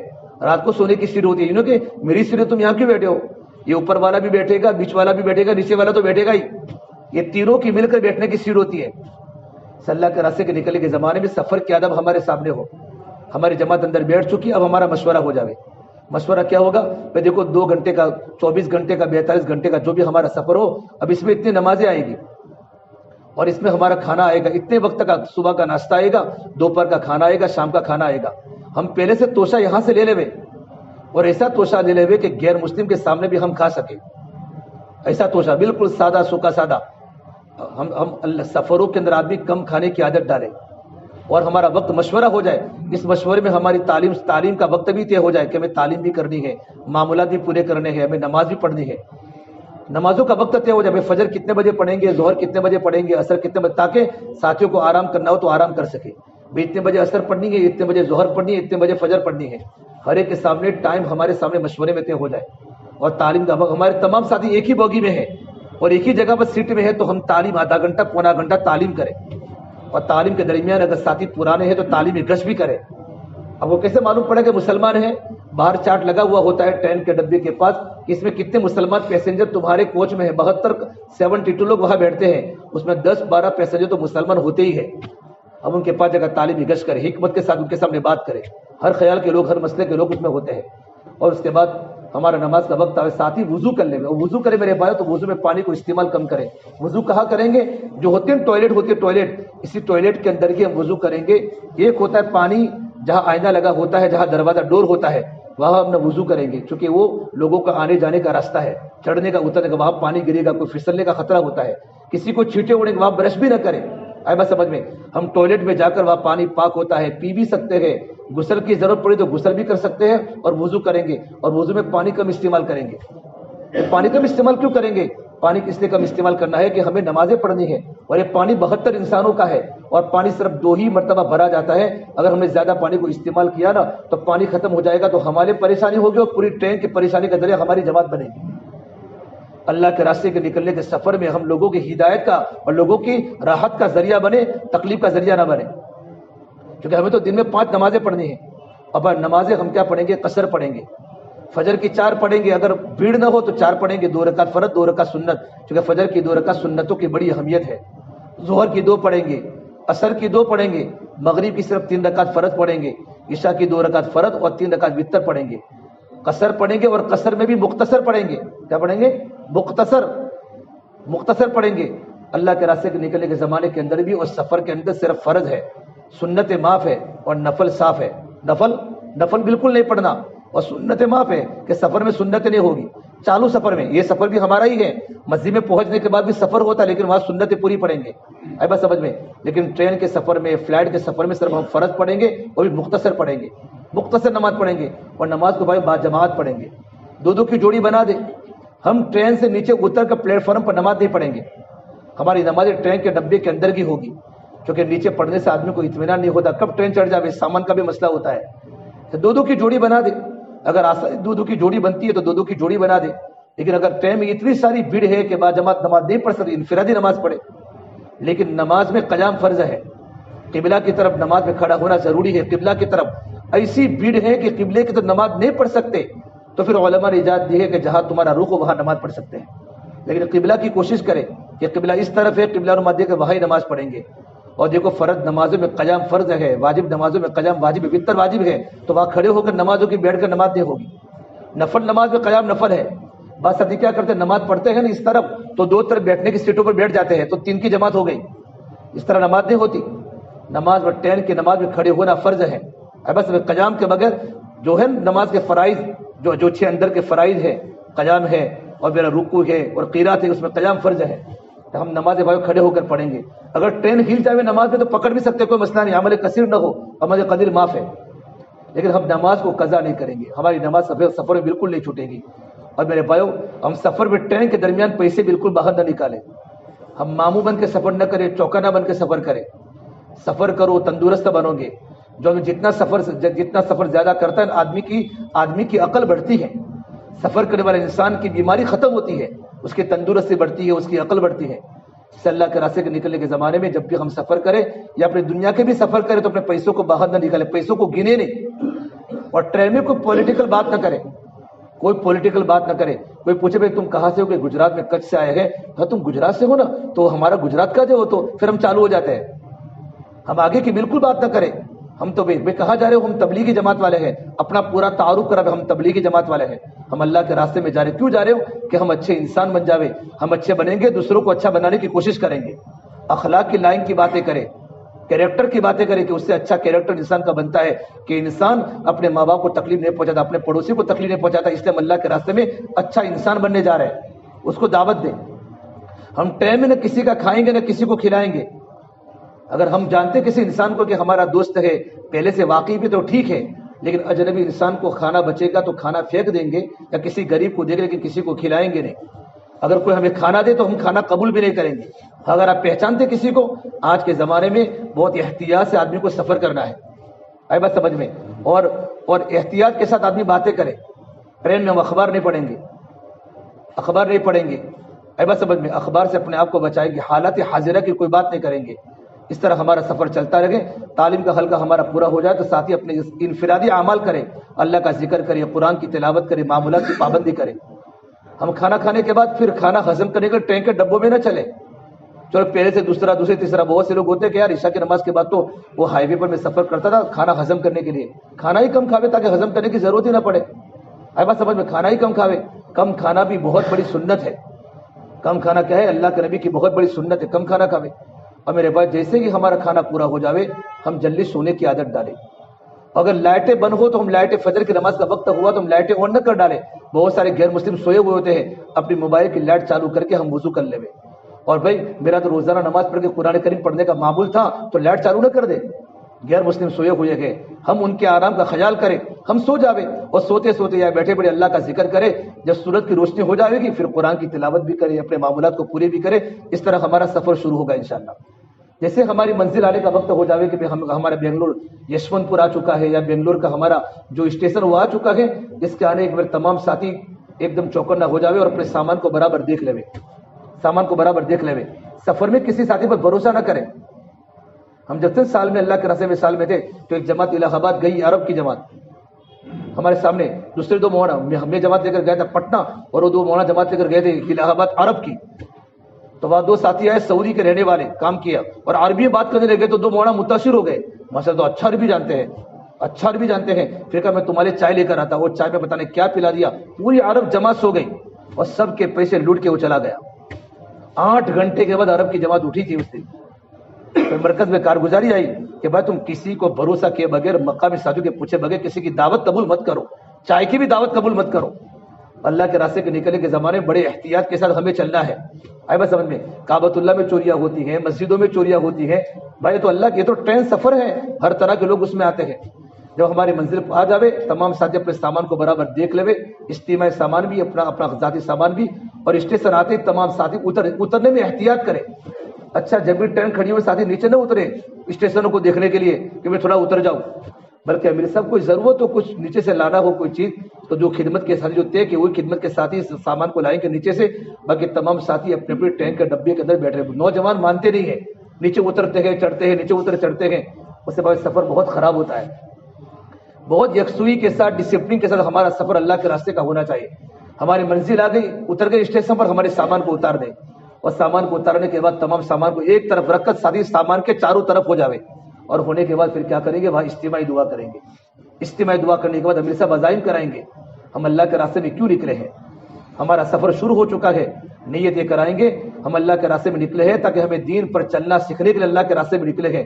اور ہم یہاں آئے ہیں، ہم یہاں محنت کر کے یہاں سے نقد جماعت اللہ کے راستے میں نکالیں گے. اور جس مسجد میں ہمارا رخ بنے گا، جس شہر میں ہمارا رخ بنے گا، وہاں کے لوگ 5 وقت کے نماز کے پابند کیسے بنے، اللہ کو پہچاننے والے کیسے بنے، اللہ کو یاد کرنے والے کیسے بنے، اس کے لائن کی ہم محنت کریں گے، مسجد و جماعت کو مضبوط کریں گے. یہ ساری کے سارے عزائم کرا کے ہماری جماعت کیا کرے گی؟ اب مرکز پر پہنچے گی. لوگ استقبال میں آئے تو ٹھیک ہے، اگر لوگ استقبال میں نہ آئے ہو تو ہمارے ساتھی پیدل چلنے کی کوشش کریں. بھائی اسٹیشن قریب ہے، صرف 5 منٹ کا راستہ ہے تو 2 کی جوڑی بنا دے اور سامان کو گاڑی میں یا رکشا میں رکھ لے اور 2 ساتھی. اور اگر فرمائے اسٹیشن دور ہے، اگر ہم نے کوئی گاڑی کی تو ایک ہی گاڑی کرنے کی کوشش کرے تاکہ تمام کے تمام ساتھی کا سامان اور ساتھی ایک ہی گاڑی میں آ جاوے. بعض بار کیا ہوتا ہے، نیا ہوتا ہے، اس لیے جو خدمت کے ساتھی جو گاڑی کو کرے وہ برابر گاڑی کو کرے. بہت سے لوگ اتروں گے تو آئیں گے، جیسے یہاں تھے ہماری گاڑی کے ہماری گاڑی کے ہماری گاڑی کے آ جاتے لوگ. لیکن آپ جلدی کسی پر بھروسہ نہ کریں، بلکہ بہت 2-3 جگہ پر کرایہ پوچھیں. پھر آپ کو مناسب کرایہ معلوم ہو جائے، مناسب کرایہ اتنا ہوتا ہے، اس کے بعد اپنے 2 رکشہ دے گی یا کوئی بڑی گاڑی جس میں ہماری پوری جماعت آ جاوے اور اس طرح ہماری پوری جماعت بیٹھ جاوے، سامان کو برابر رکھ لے. اور اگر 2 گاڑی کی ہیں تو دونوں جگہ پر ایسے ساتھیوں کو بٹھائے جو گاڑی کے آداب سے واقف ہو، ہوشیار ہو، نئے بالکل نہ ہو. اور دونوں گاڑی ہمارے ساتھ میں چلے، دونوں ڈرائیوروں سے بات، دونوں کا نمبر ایک دوسرے کو دے دے کہ میں تم ان کا نمبر لو، تم ان کا نمبر لو. اگر راستے میں آگے پیچھے ہو جاوے تو ڈرائیور سے کانٹیکٹ کر سکے. یہ چیزیں سیکھنے کی ہوتی ہیں. جیسے ہماری جماعت بھائی مرکز پر پہنچ کے ہماری جماعت اپنے سامان کو اتار لے. اتارنے کے بعد ڈرائیور مسلمان ہے تو مسلمان کو دعوت دے. غیر مسلم ہے اور اگر ہم نے کرایہ 50 روپیہ طے کیا ہے تو اس کو 10 روپے زیادہ دے تاکہ ہماری اخلاق اس کے سامنے آوے کہ مسلمانوں کے اخلاق کتنے اونچے ہیں کہ 50 دیا، 50 طے کیا اور 20 روپے اس نے ہم کو زیادہ دی. تو یہ سب جگہ جا کر ہمارے گودرا کے اندر ہمارے ایک ساتھی فرماتے میں نیچے اترا، وہ رکشہ کرا اپنے گودرا کا ساتھی، تو ایک غیر مسلم میڈم اتری نیچے اپنے ٹرین سے اور تمام رکشہ والوں کو دیکھا تو یہ مسلمان کھڑا تھا کہ میڈم میری رکشہ میں بیٹھ جاؤ، آٹو میں بیٹھ جاؤ. کہا نہیں تمہارے آٹو میں نہیں. وہ داڑھی والا تھا، اس کو بھروسہ مسلمان پر نہیں تھا تو اس نے ہر جگہ پر پوچھا، سب کے رکشوں آٹو کے کرائے زیادہ تھے. اس نے کہا میڈم تم بیٹھ جاؤ، میں آپ کو اپنی جگہ پر اتاروں گا، مجھے زیادہ کرایہ نہیں چاہیے، زیادہ کرایہ نہیں چاہیے. عورت آخر میں پریشان ہو کر وہی بیٹھی اور کہا تھا ایک بار میڈم سے راستے میں بات نہیں کی. اور جب منزل ہوئی، جب عورت کی منزل آئی تو لو تمہارا سامان بھی اتارا اور کہا باہر میں جا رہا ہوں. اس نے کہا نہیں تم یہاں بیٹھو، یہاں بیٹھو. پھر اپنے پورے محلے والوں کو جمع کیا کہ مسلمان کو دیکھ رہا ہوں تو مسلمان کو دیکھو کتنا با اخلاق مسلمان ہے. یہ آٹو والا نمائندہ بن چکا پورے. فرماتے یہ ایسے لوگ ٹرین سلگا سکتے ہیں. اس نے اپنی برادری کو جمع کر کے فرمایا ایسے لوگ ٹرین کا ڈبہ سلگا سکتے ہیں؟ نہیں ہو سکتا، مسلمان ایسا کام نہیں کر سکتا. یہ مسلمانوں کے اخلاق امت کے سامنے ظاہر ہوتے ہیں. اس لیے اگر ہمارا 50 روپیہ کرایہ تھے وہ 20 روپے زیادہ دے تاکہ مسلمان کے اخلاق سامنے آوے. ہماری جب آپ مرکز پہنچ چکی تو پہنچنے کے بعد ساتھی مکرو وقت وہ اپنے سامان کو برابر ایک طرف رکھ لیا، اوپر اچھی چادر بچھا لی اور اس کے بعد ساتھی وضو سے فارغ ہو جاوے. اب دوبارہ دعا کرنے کی ضرورت ہے مسجد کے آگے. ایک بار اسٹیشن پر دعا ہو چکی ہے، ہمارے تمام ساری مسجد کے اندر پہنچ جاوے اور پہنچنے کے بعد اپنے سامان کو برابر رکھ لیا. مؤذن صاحب ہے تو ان سے ملاقات کری، ان کو پوچھا سامان کو کہاں رکھنا ہے. سامان کو رکھنے کے بعد پھر ساتھی وضو کر کے اگر مکرو وقت نہ ہو تو 2 رکعت تحیۃ المسجد اور 2 رکعت تحیۃ الوضو پڑھے. 4 پڑھے، 2 میں دونوں کی نیت کر لے. اس کے بعد ہمارے تمام ساتھی مشورے میں شریک ہو جاوے. مشورے میں شریک ہونے ہماری جماعت اگر مرکز پر گئی، سلطان شاہ مرکز میں گئی ہے تو مرکز پر جانے کے بعد مرکز کے اعمال 24 گھنٹے وہاں ہوتے ہیں. نظام الدین میں ہوتی اس طرح فجر کے بعد منڈی سے ہوتی ہے، ساری جماعتیں وہاں ہوگی. ایک عجیب وہاں کا مرکز ہے، وہاں کی فضا بڑی نورانی ہے. بڑے بڑے اللہ والے وہاں رہتے، وہاں کے کمرے عربوں کے کمرے الگ ہے. ایک عجیب وہاں فضا، نمازی کھچا کھچ مسجد میں بھرے ہوتے سلطان شاہ مرکز میں. ایک ایسی فضا ہوتی ہے کہ ہر آنے والے کو وہاں سے جانے کا جی نہیں ہوتا. تو مرکز کے اعمال میں جڑ جاوے. اور اگر آپ کو ڈائریکٹ مسجد کا رخ دے دیا کہ بھائی مسجد میں آپ کو جانا ہے تو ہماری جماعت وہاں جانے کے بعد اگر کوئی مقامی ساتھی اگر ہم کو وہاں مل جاوے تو ان کو اپنے مشورے میں بٹھاوے اور مشورے بٹھانے کے بعد امیر صاحب تھوڑی مشورے کی فکروں کی بات کر کے احوال لے بھائی تمہاری مسجد کے احوال کیا ہے، اور احوال لیتے وقت ہمارا انداز نرمی کا ہو، نرمی کا انداز ہو کہ دیکھو ماشاءاللہ ہماری جماعت آپ کی مسجد کے اندر آئی ہے، آپ دیکھیے مسجد کے ساتھی ماشاءاللہ پرانے ہیں، اب بتاؤ مسجد کے اطراف میں کتنے مسلمانوں کے مکان ہیں کہ بھائی 200 مکان ہے، کتنے بالغ مردوں کی تعداد ہے تو ہم لکھ لیں کہ بھائی 40 بالغ مردوں کی تعداد ہے، اس مسجد میں 4 ماہ کے ساتھی کتنے ہیں، چلے والے کتنے ہیں، سال والے علماء کتنے ہیں، علماء کرام کل کتنے ہیں، یوں کر کے سارے احوال لے آپ کی ماہانہ 3 دن کی جماعتیں کتنی نکلتی ہیں، آپ کی سالانہ چلے کی جماعتیں 4 ماہ کی جماعتوں کو کتنے عزائم ہوتے کتنی نکلتی ہیں، یہ پورا خاکہ ہمارے سامنے آئے گا تو ہمیں مسجد میں آگے کیا کام کرنا یہ ہمارا خاکہ ہمارے سامنے آئے گا۔ جب مسجد کے احوال ہمارے سامنے نہیں ہوں گے نا تو مجمع کو دیکھ کر متاثر ہو جائے یا تو کام بہت اچھا ہے، احوال لے لیں گے انشاءاللہ کہ احوال کتنے ہیں، الحمدللہ کہ 210 ہمارے یہاں 4 مہینوں کے ہیں، پھر ہمارے ساتھی مشورہ کریں، مشورے میں 3 بنیادیں بتاویں کہ دیکھو بھائی ہم لوگ اللہ کے راستے میں نکلے ہیں، یہاں سے بھی جماعت نقد نکل سکتی ہے اور اس مسجد کا کام ہمارے سامنے آ چکا، اب ہماری جماعت یہاں 24 گھنٹے یا 48 گھنٹے 2 دن ہماری جماعت یہاں قیام کرے گی، جو بھی ہمارا رخ ہے ہم اس طریقے پر محنت کریں یا اس مسجد میں آ کر کہ ہمارے آنے کی بنیاد پر یہاں کا کام آگے بڑھے، کام کی سطح بڑھے، یہاں کے نمازی بڑھے، قرآن پڑھنے والے بنے، ذکر کرنے والے بنے، مشورے کے ساتھی ہمارے آنے کی برکت سے بڑھے اور یہاں نقد جماعت نکل جائے، اس طریقے پر ساتھی سوچے تو انشاءاللہ کیا ہوگا، ہمارے آنے کی برکت سے کام ہوگا۔ ایک تو ایک کام کو سوچنا، پھر سوچنے کے بعد عملی طور پر ساتھیوں کی ترتیب بدلنا، ملاقاتوں کی جوڑیاں بنانا کہ بھائی 2 کی 3 کی جوڑی، ایک پرانا ساتھی 2 نئے جوڑ دیے، ایک پرانے نیا جوڑ دیا اور 2 کی ملاقاتیں کر کے پوری بستی میں ساتھیوں کو پھیلا دے، اپنے اجتماع عمل میں حاضر رکھے، اجتماع عمل کے علاوہ ان کو پھیلا دے۔ 2.5 گھنٹے تو مقام پر ہے، جب اللہ کے راستے میں نکل کر جماعتیں 4 گھنٹہ 5 گھنٹہ جب جماعتیں چلتی ہے تو نقد جماعتیں بنتی ہیں۔ ہم فجر کے بعد بالکل سونے کی عادت نہ ڈالیں، جو جماعت فجر کی نماز کے بعد سو جاتی ہے وہ جماعت کام نہیں کر سکتی، کیونکہ امت کے ملنے کا وقت ہی فجر کے بعد ہے، فجر کے بعد کا وقت اور عشاء کے بعد کا وقت لوگوں کے ملنے کا ہے۔ اگر ہماری جماعتیں فجر کے بعد مسجدوں میں سو گئی یا مسجدوں میں ہی رہی تو باہر کے لوگ چلے جائیں گے، جماعت تو مسجد میں رہے گی، ہمارے اعمال تو ہوں گے لیکن باہر کا کام پورا کا پورا رہ جائے، بستی والے ہم کو پہچانیں گے جماعت کہاں سے کہاں چلی گئی۔ بہت ساری جماعتیں آتی ہیں چلی بھی جاتی ہیں، نہ جماعت والے بستی والوں کو پہچانتے ہیں نہ بستی والے جماعت والوں کو پہچانتے ہیں، اس لیے وہاں مشورے کی 3 بنیادیں مضبوط کریں۔ پہلی بنیاد یہاں سے لوگ اللہ کے راستے میں نقد کیسے نکلے، ہمارا کام محنت کا ہے نتیجے کا نہیں ہے، ہم محنت کے مکلف ہیں، محنت کی کارگزاری ہماری مضبوط اور نتیجے کی نہیں، نتیجہ کس کے ہاتھ میں ہے بولو، اللہ کے ہاتھ میں ہے، لیکن ہماری محنت مکمل ہو، ہمارے تمام کے تمام ساتھی محنت میں لگے رہے۔ جب جماعتیں 4 گھنٹہ 5 گھنٹہ چلتی ہے نا پھر اللہ تبارک و تعالیٰ بیج کو اگاتے ہیں اور اللہ پاک لوگوں کے دلوں کو نرم کرتے ہیں۔ جب جماعتیں گلیوں میں چلے گی، گلیوں میں ان کے گلیوں میں چلنے کی برکت سے اللہ سونے والوں کے دلوں کو نرم کرے گا اور سونے والوں کے دل میں اللہ پاک چلنے والوں کی محبت ڈالے گا۔ اللہ کی ترتیب ہے، سارے کے سارے انبیاء چلے ہیں، ہماری جماعتیں چلے، ہے بس سمجھ میں۔ یہ پہلی بنیادوں کہ یہاں سے لوگ اللہ کے راستے میں، آپ بنگلور جائے وہاں کام بہت اچھا ہے لیکن آپ کے سامنے احوال ہوں گے کہ مسجد کے اطراف میں 400 مسلمانوں کے مکان ہے اور 4 ملکوں کے ساتھی 60 ہیں لیکن مسجد جماعتیں بیٹھتے 15، اگرچہ فعال مسجد جماعت لیکن تب بھی مسجد جماعت کمزور ہے کیونکہ بہت سارے ساتھی مسجد جماعت میں نہیں بیٹھتے ہیں۔ تو اس سے ہماری بنیاد کیا ہو کہ یہاں کی مسجد جماعت مضبوط کیسے بنے، مضبوط بننے کے ان کے پاس لسٹ مانگے، بھائی چلنے والوں کے نام ہمیں دو، 4 ملکوں کے نام ہمیں دو، اور نام لینے کے بعد مقامی ساتھیوں کو لے کر رہبری کے ساتھ ان کی ملاقاتیں کریں۔ اب ان کے پاس جاؤں گے تو بہت سی باتیں آپ کو سنائیں گے کہ وہ کسی سے ٹوٹا ہوا ہوگا، کسی کا وقت لگا ہوا ہوگا، کوئی ناراض ہوگا، ان کے پاس جگہ پوری ان کی باتوں کو سنیں، تقریر نہ کریں۔ خصوصی ملاقاتوں میں تقریر نہیں ہوتی، پورے احوال سننے پڑتے ہیں اور احوال کے سننے کے بعد ان کے سامنے ترغیبی بات کریں، دیکھو بھائی یہ تو ہم تو کام اللہ کے لیے کرتے ہیں اور یہ سارا کا سارا جو ماحول مسجد کا ہے نا وہ آپ کی برکت سے ہوا ہے، آپ چھوٹیں گے تو کتنا نقصان تو آپ کا ہوگا، یوں کر کے ان کو جوڑنے کی کوشش کریں۔ ہماری تیسری بنیاد ہمارا وقت اللہ کے راستے میں صحیح کرے، اس کا ہم مشورہ کریں کہ ہم اللہ کے راستے میں نکلے ہیں۔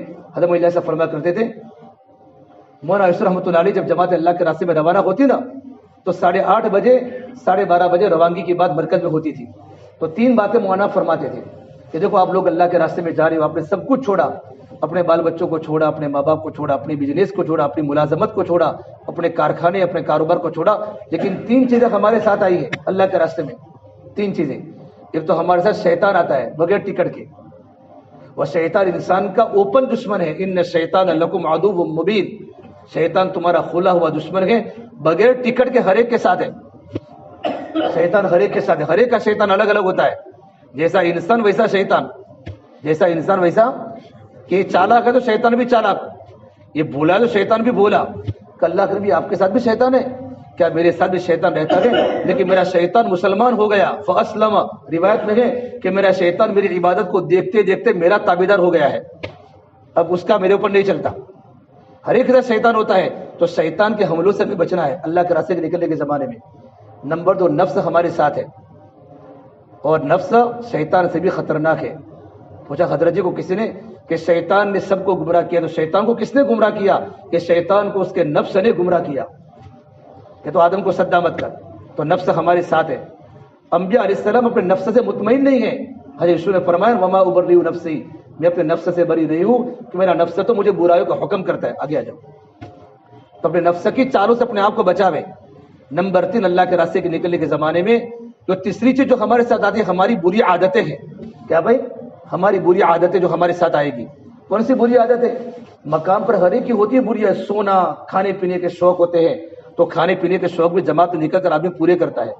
بے فجر کے بعد سونے کی عادت ہے، بری عادت، یہ بھی ہمارے ساتھ آتی ہے جماعت میں نکل کر۔ اور آدمی کو واٹس ایپ پر چلنا، فیس بک پر چلنا، بہت ساری جو ہماری مقام پر جو ہوتی ہیں ہماری عادتیں، وہ بھی اللہ کے راستے میں آتی ہیں۔ ہمارے بڑے فرماتے ہیں ان 3 دشمنوں سے اگر اپنے آپ کو اللہ کے راستے میں بچانا ہے تو اللہ کے راستے کے نکلنے کے زمانے میں ہم کیا کریں گے؟ اپنے 24 گھنٹے کے اوقات کا نظام بنائیں گے کہ 24 گھنٹے ہمارے اللہ کے راستے کے نکلنے کے زمانے میں اجتماعی اعمال میں گزرے اور انفرادی اعمال میں گزرے۔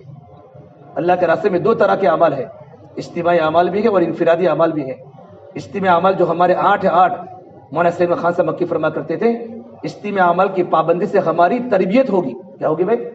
تعلیم ہمارا اجتماعی عمل ہے، مشورہ ہمارا اجتماعی عمل ہے، 5 نماز فرض ہمارا اجتماعی عمل ہے، عمومی گشت ہمارا اجتماعی عمل ہے، اور ہر نماز کے بعد کا بیان یہ ہمارا اجتماعی عمل ہے۔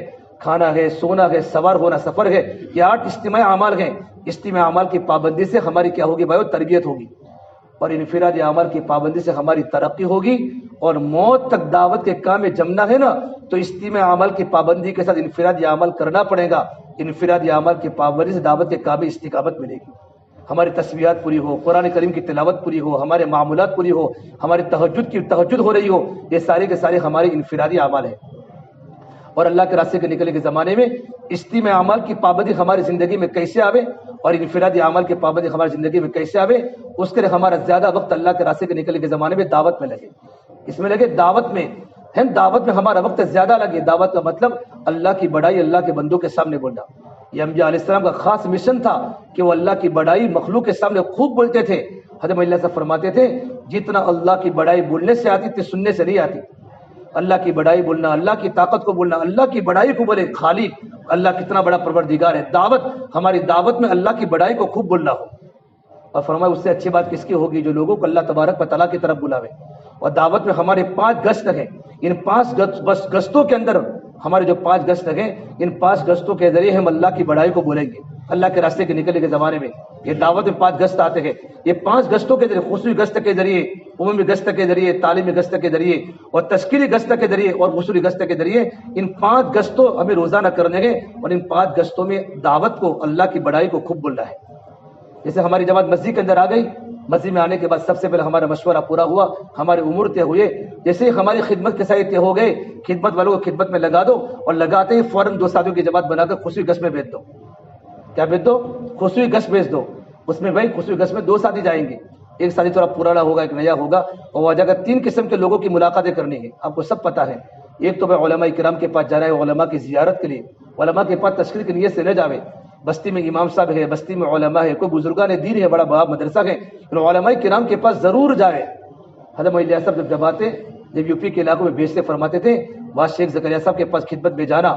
مولانا ابراہیم صاحب فرماتے ہیں کہ ہماری جماعت مظفر نگر کے علاقے میں کام کرے، جب نیا کام تھا، بالکل کام تھا ہی نہیں، اور ہماری جماعت مظفر نگر کے علاقے میں بھیجی، کوئی جماعت کو تبلیغ کو پہچانتا نہیں تھا، تو ہم کو معلوم پڑا کہ مولانا عبدالغنی صاحب کی مجلس، مولانا عبدالغنی صاحب پھول پر انعام سنا ہوگا، بڑے اکابر گزرے ہمارے، بڑے بزرگوں میں ہے، ان کے اثر کے بعد کی مجلس چل رہی ہے تصوف کی، ہماری جماعت شریک ہو گئی۔ مولانا عبدالغنی صاحب بڑے کمزور ہو گئے تھے، بڑے بیمار تھے، فوراً میری طرف دیکھا، مولانا ابراہیم صاحب بالکل بچے تھے اس وقت، تو نئے نئے فارغ ہو کر آئے تھے، کہ میری طرف دیکھا کہ تبلیغ کی جماعت ہے، اتنا فرمایا یہ دیکھو جماعت والے آئے ہیں، ان جماعت کا ساتھ دینا، ہمیں بڑے علماء کی تائید چاہیے اور چھوٹے علماء کو ہمارے ساتھ نکلنا چاہیے۔ مولانا ابراہیم صاحب فرماتے ہیں کہ بڑے علماء کی تائید کہ ایک بار ہماری جماعت تھی اردن میں، اردن میں جارڈن میں کوئی کام جارڈن میں تھا نہیں، اور ہماری جماعت وہاں پہنچی.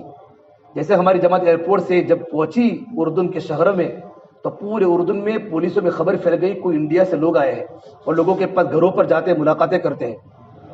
تو ہم نے کیا کیا، خصوصی گشت کے پہلے دن وہاں کے سب سے بڑے مفتی کے پاس ہماری جماعت ملاقات میں نکل گئی. وہاں کے مفتی اعظم، وہاں مفتی اعظم کا بہت ہولڈ ہوتا ہے پورے عرب میں.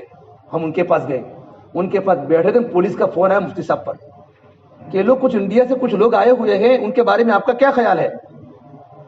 مولانا فرماتے ہم وہی بیٹھے تھے اور فون آیا. تو وہ جو عالم تھے مفتی اعظم مدینہ منورہ سے فارغ تھے اور انہوں نے تبلیغی جماعت کو اپنی آنکھوں سے دیکھا تھا اور اس کے منافع دیکھے تھے. تو فوراً کا فون پر اولئک هم الربانیون، یہ تو سب اللہ والے ہیں.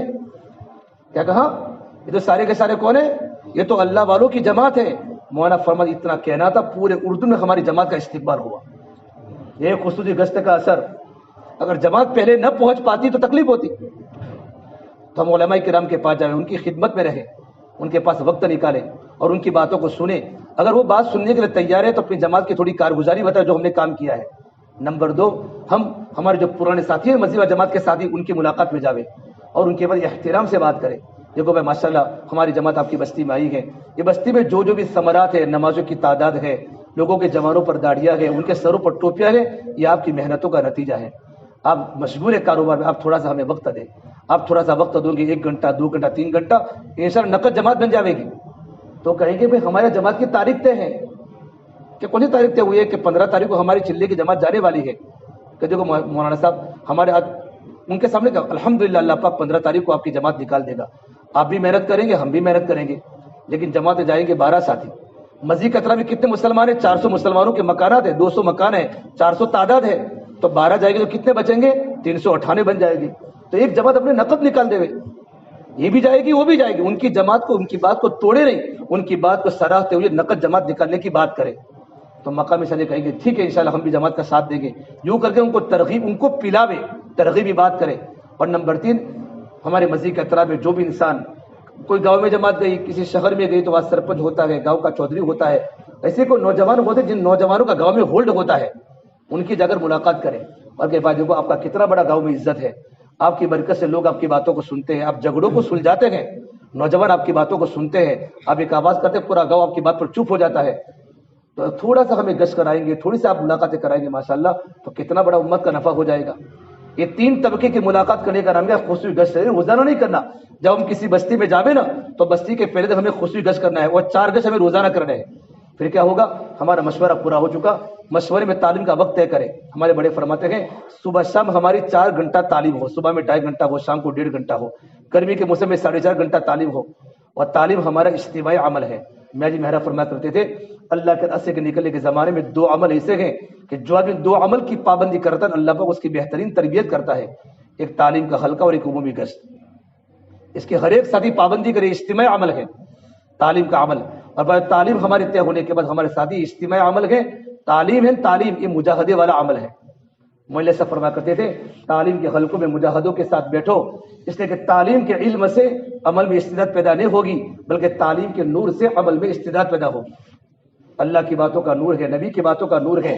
مولانا منظور نعمانی صاحب فرماتے تھے تعلیم اس طریقے پر سنو جس طرح بیمار ڈاکٹر کی بات کو سنتا ہے، لیکن تعلیم وہی کرے جو تعلیم کر سکتا ہو. نئے ساتھی کو تعلیم کرنے نہ بٹھاوے، یہ سیکھنے کا حلقہ نہیں ہے کہ میں دیکھو اس کو بھی عادت پڑ جاوے تو اس کو نہیں، نئے ساتھی کو کبھی تعلیم نہیں کرائیں گے.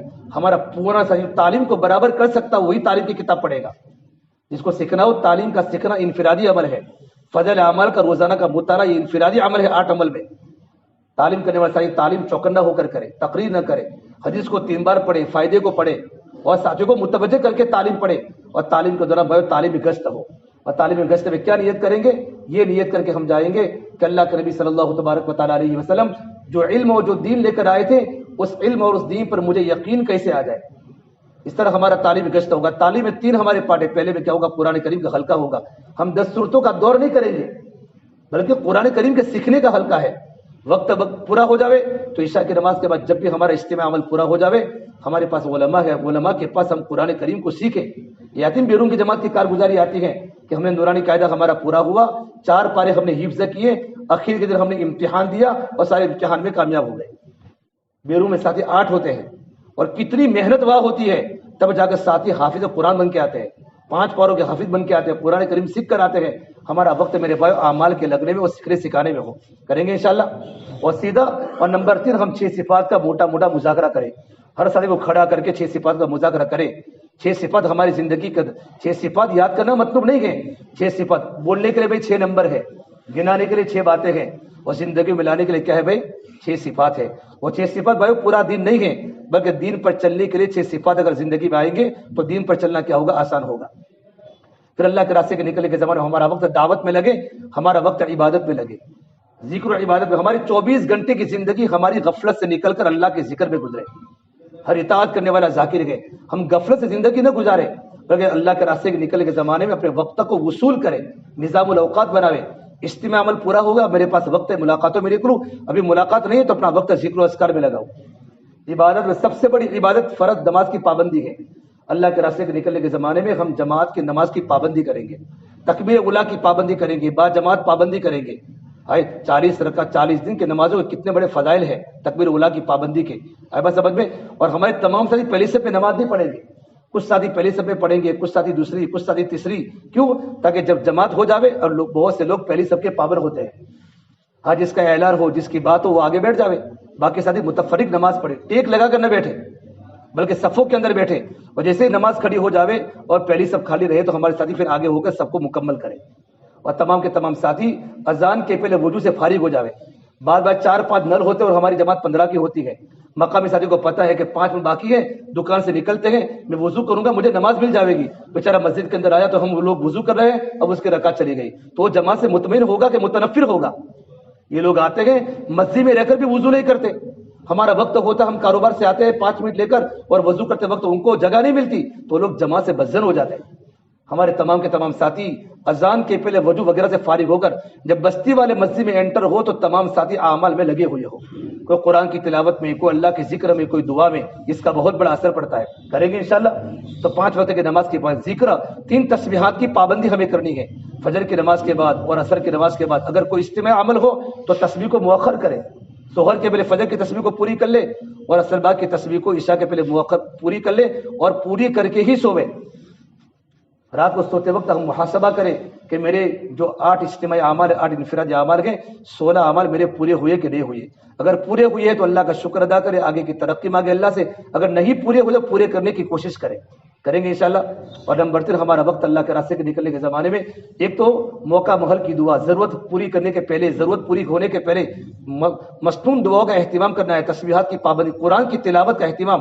اگر ہمارے صحیح تہجد کی پابندی کریں گے انشاءاللہ تو فجر کے پہلے ہمارا پارا، ہمارا معمول پورا ہو جائے گا۔ اللہ کے راستے میں نکلنے میں اگر علماء ہے تو 1 پارا 1.5 پارا پڑھے، حفاظ 3 پارے پڑھے، اور ہمارے تمام کے تمام ساتھی 1 پارے کی معمول پر آوے، اور سحری کے پہلے، فجر کے پہلے اتنا وقت لے کر اٹھیں کہ نماز بھی ہو جائے، دعا بھی ہو جائے، اور قرآن کی تلاوت بھی ہماری ہو جائے، تاکہ فجر کے بعد ہم یکسوئی کے ساتھ ملاقاتوں میں نکل سکیں۔ یہ جتنے ہمارے ہوتے ہیں پرانے ساتھی اللہ کے راستے میں نکلتے ہیں، وہ اپنے سارے کے سارے معمولات فجر کے پہلے پورے کر لیتے ہیں، قرآن وغیرہ کی تلاوت، سورہ یاسین بھی ہماری پوری ہو جائے، اور اس کے بعد میرے بھائی ہمارا وقت سیکھنے سکھانے میں لگے۔ اللہ کے راستے کے نکلنے کے زمانے میں ہمارا وقت ضائع نہ ہو، جن کو آتا ہے وہ سکھاوے، جن کو نہیں آتا وہ سیکھے۔ بعض مرتبہ سیکھنے والا سکھانے والے سے آگے بڑھ جاتا ہے، کیا ہوتا ہے؟ سیکھنے والا سکھانے والے سے آگے بڑھ جاتا ہے۔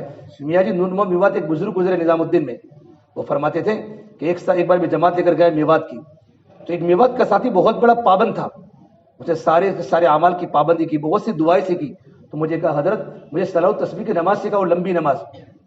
تو میں نے اس کو لمبی نماز سکھانے میں میرا آدھا گھنٹہ ہوا، آدھا گھنٹہ۔ ہماری جماعت واپس آ گئی، وہ 10 سال کے بعد نظام الدین مرکز میں آیا، 10 سال کے بعد میں تذکیری کمرے میں بیٹھا ہوا تھا، میرے پاس آیا اور کہا امیر صاحب اللہ تیری بوٹی بوٹی کو جنت دے۔ کیا کہا؟ میواتی زبان میں، اللہ تیری بوٹی بوٹی کو جنت دے، تو نے مجھے وہ جو لمبی نماز سکھائی تھی نا، اللہ کی قسم میں پابندی کے ساتھ روزانہ 1 بار پڑھتا ہوں۔ میاں جی فرماتے میں کھڑا ہو گیا کہ اللہ میری سال میں بھی 1 بار کی توفیق نہیں ہوتی، اور یہ تو روزانہ پڑھتا ہے۔ کبھی کبھی سیکھنے والا سکھانے والے سے آگے بڑھ جاتا ہے۔ قرآن سیکھے، نورانی قاعدہ سیکھے، دعائیں سیکھے، 6 صفات سیکھے، اعلان سیکھے، زندگی گزارنے کا طریقہ سیکھے، بیوی سے کیسے رہنا، ماں سے کیسے رہنا، بچوں سے کیسے رہنا، وہ سارا سیکھنا سکھانا ہے۔ خالی دعائیں نہیں ہے، زندگی گزارنے کا طریقہ سیکھے۔ اور چوتھا بھائی ہمارا وقت اللہ کے راستے کے نکلنے کے زمانے میں خدمت میں لگے. سب سے بڑا عمل خدمت ہے. خدمت میں اگر اخلاص کم ہوگا تو بھی چلے گا. مولانا ابراہیم صاحب فرماتے ہیں عبادت کے لیے مکمل اخلاص چاہیے. ایاک نعبد و ایاک نستعین قل ان صلاتی و نسکی و محیای و مماتی للہ رب العالمین. میری نماز اللہ کے لیے، میری زندگی. لیکن اگر خدمت میں اخلاص کم ہوگا تو بھی چلے گا. اللہ تعالیٰ پورا اخلاص کا ثواب دے گا. کیوں؟ عبادت کا تعلق خالق سے ہے، خدمت کا تعلق مخلوق سے ہے. خدمت کا تعلق کس سے ہے؟ بولو. مخلوق سے ہے. اور عبادت کا تعلق سے آدمی جس جماعت میں خدمت کے صحیح زیادہ ہوتے ہیں وہ جماعت بہت ترقی کر جاتی ہے. حدیث پاک میں ہے شہادت کے بعد سب سے بڑا درجہ خدمت کا ہے. ٹھنڈی کا موسم، کسی کو گرم پانی کا تقاضا ہو گیا، گرم پانی کے ساتھی گرم پانی کر لیں گے، میں اٹھوں گا، ہر وقت میں تیار ہوں. جماعت میں کچھ ساتھی ایسے ہوتے ہیں کہ امیر صاحب کو ٹینشن نہیں ہوتا سامان کب کھلتا ہے، سامان کب بند ہوتا ہے، گاڑی کب آتی ہے، سامان کب رکھتے ہیں. کچھ ساتھی کو فکر ہے مسجد بدلنی ہے، سامان کو پیک کرنے میں لگ جاتے ہیں، حالانکہ وہ خدمت میں نہیں ہوتے. وہ خدمت میں نہیں ہوتے.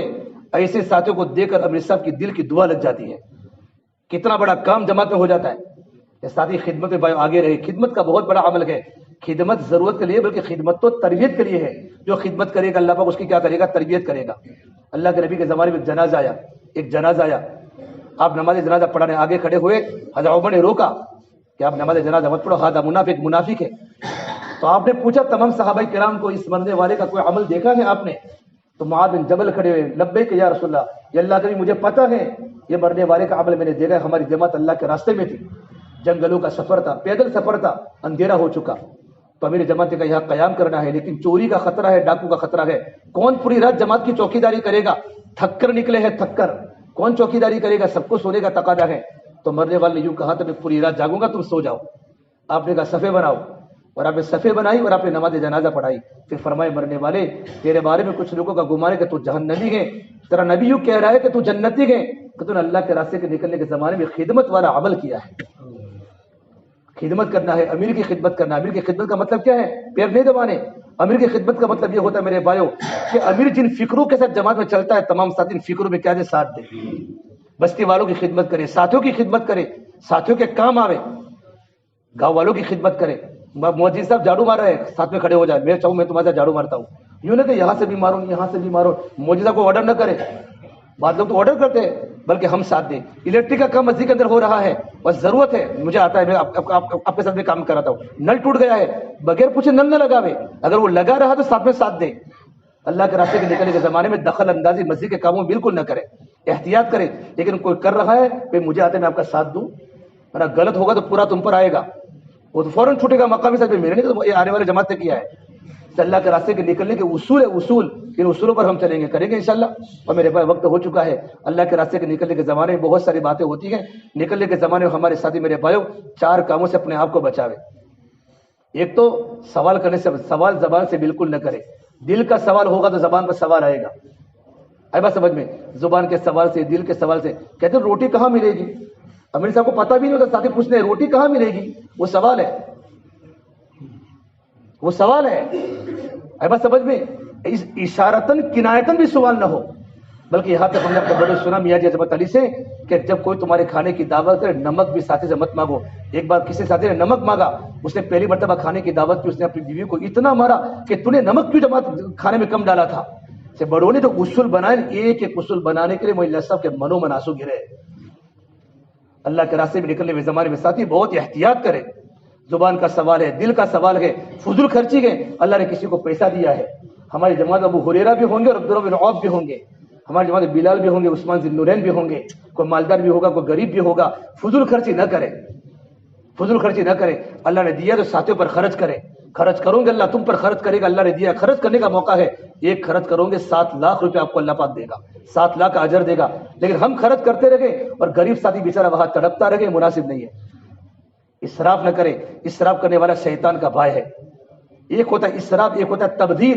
اسراف بولتے ہیں جائز کاموں میں خرچ کرنا لیکن زیادہ کرنا، اور تبذیر بولتے بے موقع خرچ کرنا.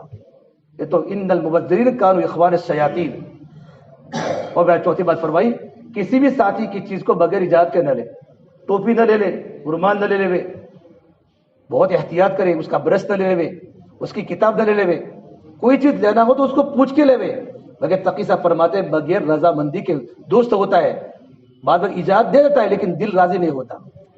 لا یحل، کسی مسلمان کے لیے جائز نہیں ہے کہ اپنے بھائی کی کوئی اس کی دل کی خوشی کے بغیر لے. جماعت میں جتنا اصولوں کے ساتھ چلوں گے ہماری تربیت ہوگی، ورنہ زندگیاں گزر جائے گی، تربیت نہیں ہوگی. بھائی تربیت بہت ضروری ہے. اور اللہ کے راستے کے نکلنے کے زمانے میں اذان کے اندر ہم دخل اندازی نہ کریں. ہے بات سمجھ میں؟ اگر کوئی ٹسٹی کے اذان کرو تو نہ کرے، مؤذن کہے تو بھی کرے. ہے بات سمجھ میں؟ ہاں اگر وہ ٹسٹی مؤذن سے اجازت اس لیے ضروری ہوتا ہے، مؤذن صاحب کہے تو ٹھیک ہے کرے، ورنہ احتیاط کرے. اور امامت میں ہاں کوئی کہے تو ٹھیک ہے، بستی والے ہیں امام صاحب واقف ہے، بے آپ اچھی نماز پڑھا سکتے ہیں تو ٹھیک ہے، مگر ہم اپنے اعتبار سے دخل اندازی نہ کریں. مسجد کے کسی لائٹ بل میں لائٹ کاموں میں ہم بالکل دخل اندازی نہیں کریں گے. ہے بات سمجھ میں؟ احتیاط کریں گے. اور چوتھی بات، مسجد کا کوئی بھی کام ہو اس پہ ہم کیا کریں گے، مسجد کے ٹسٹی میں ہم دخل اندازی نہیں کریں گے. اس میں اپنے آپ کو بچاوے. اللہ کے راستے کے نکلنے کے اصول ہے ہمارا وقت کھانے میں کم لگے، ہمارا وقت پینے میں کم لگے، سونے میں کم لگے، ضروریات میں ہمارا وقت کم لگے. ہمارا وقت کہاں لگے گا؟ اللہ کے دین کی دعوت میں لگے گا. اور ایک بات میاں جی مہرا فرمایا کرتے تھے، اللہ کے راستے کے نکلنے کے زمانے میں آدمی امیر کی خوب اطاعت کرے.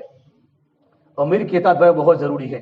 یہ سب سے بڑی بات یہ کہ امیر کی اطاعت ہے کہ امیر کے منشے کو سمجھنا. امیر صاحب کا منشا کیا ہے؟ جو پوچھ پوچھ کے چلے گا اس کی ترقی ہوگی، پوچھ پوچھ کے چلے گا. حضرت اسامہ بنے امیر بنے ہیں، اللہ کے نبی کے انتقال کے پہلے آپ نے امیر بنایا تھا. صدیق اکبر کو حضرت عمر فاروق کو گھر رکھنا تھا تو اسامہ کے گھر پہنچے تھے. ابوبکر صدیق خلیفہ، اسامہ میں عمر کو میرے پاس رکھ سکتا ہوں تمہاری خوشی سے؟ اجازت دی. پھر پوچھا کیا تمہارا دل ناراض تو نہیں ہے؟ اتنی اطاعت ہمیں سکھائی ہے. بہت سارے لوگ جماعت میں امیر بن جاتے ہیں کہ کیا پوچھنے کی ضرورت اسی باتوں کی. امیر صاحب کچھ نہیں کہیں گے لیکن اس سے ان کا بہت بڑا نقصان ہوگا. جب زندگی میں منمانی آتی ہے تو ترقی نہیں کر سکتے. ماننا ہدایت ہے، منوانا جہالت ہے. تو ماننے کی صفت میری زندگی میں آئے میرے بھائیوں. نمبر 2، اللہ کے راستے میں جو کھانا ملے وہ کھا لے. بہت سے لوگ جماعت میں نکل کر کھانے میں عیب لگاتے ہیں. یہ بہت بڑی نعمت ہے. کھانا پکانے والی ہماری بیویاں نہیں ہے، ہماری ماں نہیں ہے. مولانا اللہ سے فرماتے تھے اللہ کے راستے کے سوکھے ٹکڑے گھر کے مرغے مسلم سے بہتر ہیں، اور اللہ کے راستے کے کھانوں میں شفا ہے. جب مولانا رحمۃ اللہ علیہ چاول والی کی جماعت کو روٹی کے علاقے میں بیچتے تھے اور روٹی کھانے والی جماعتوں کو چاول کے علاقے میں بیچتے تھے کہ روٹی والوں کے لیے چاول مجاہدہ ہے اور چاول والوں کے لیے روٹی مجاہدہ ہے. اور جہاں مجاہدہ ہوگا وہ اللہ ہدایت پھیلائے گا. والذین جاہدوا فینا لنہدینہم سبلنا، کہ مجاہدہ ہوگا تو اللہ ہدایت دے گا، اللہ کا وعدہ ہے. اور تیسری بات فرمائی جہاں کا رخ ملے وہاں چلے جاوے. مر کر جانے کے بعد ہمیں رخ دیا تم کو یہاں جانا ہے تو پوچھے بھی یہاں کا رخ کیسا ہے، ہم رخ نہ مانگے بلکہ جہاں کا رخ ملے وہاں رخ پر چلے جاوے. تو انشاءاللہ جہاں رخ پر جاؤں گے ہمارے مقدر کی روزی وہاں لکھی ہوئی ہوگی تو اللہ پاک وہاں ہم سے کام لے گا، کریں گے انشاءاللہ. اور چوتھی بات فرمائے ہمارے ساتھی رونے کا اہتمام کریں اللہ کے سامنے. جتنا ہم اللہ کے سامنے راتوں کو روئیں گے، تنہائیوں میں اللہ کے سامنے روئیں گے. جس کا دین محنت پہ، جس آدمی کا دین محنت پہ جائے گا اس کی رات بھی محنت پہ جائے گی. اگر ہمارا دین محنت کے بغیر گزرا تو رات بھی بغیر محنت کے جائے گی. دین میں محنت کرے مخلوق پر اور راتوں کو اللہ کے سامنے گڑ گڑا کر اللہ کے سامنے دعائیں کرے. حضرت اللہ سے فرمایا کرتے تھے دین میں محنت کرو ہڈیوں کو پگھلانے والی، راتوں کو دعا کرو دلوں کو تڑپانے والی. ہم دین میں محنت کریں گے تو دعا میں ہمارا دل لگے گا. کریں گے انشاءاللہ. کون کون کرے گا؟ کرے گا نا. اللہ تعالی ہم تمام کو عمل کرنے کی توفیق عطا فرمائے. اور میرے بھائی جماعت کے ساتھی محبت کے ساتھ چلے، محبت کے ساتھ چلے. چائے بنائیے. نہیں عشاء کے بعد کریں گے. عشاء کے بعد وقت ہو چکا ہے. سوار کی نماز ہے نا بھائی، تو عشاء کے بعد بھائی 5-7 منٹ بات ہوگی انشاءاللہ. اس کے بعد ہمارے ذمہ دار ہوں گے. اللہ تعالی ہم تمام کو عمل کرنے کی